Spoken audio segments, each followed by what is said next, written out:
दो संत। बहुत पुरानी बात है। एक गांव में दो संत एक साथ रहते थे। दोनों की भक्ति का तरीका अलग अलग था।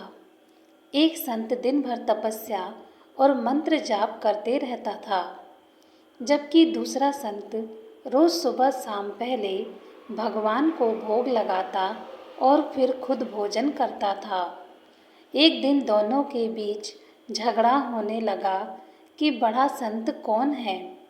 इस दौरान वहां नारद मुनि पहुंच गए।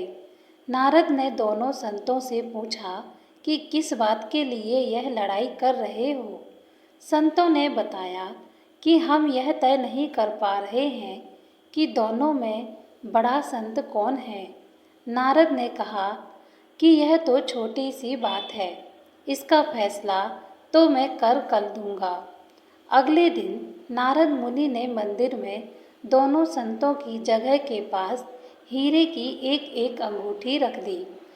पहले तप करने वाला संत वहां पहुंचा।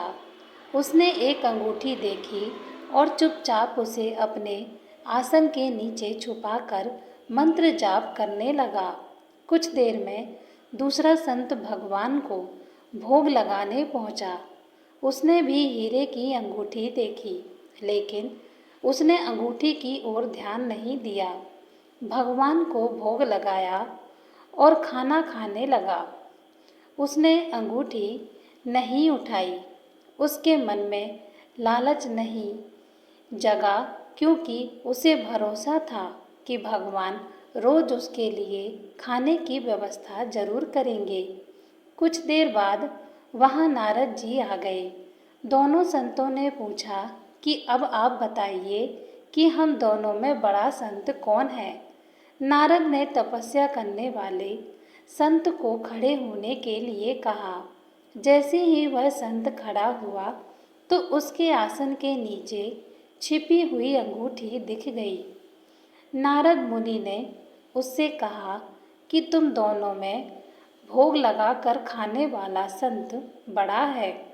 तपस्या करने वाले संत में चोरी करने की बुरी आदत है।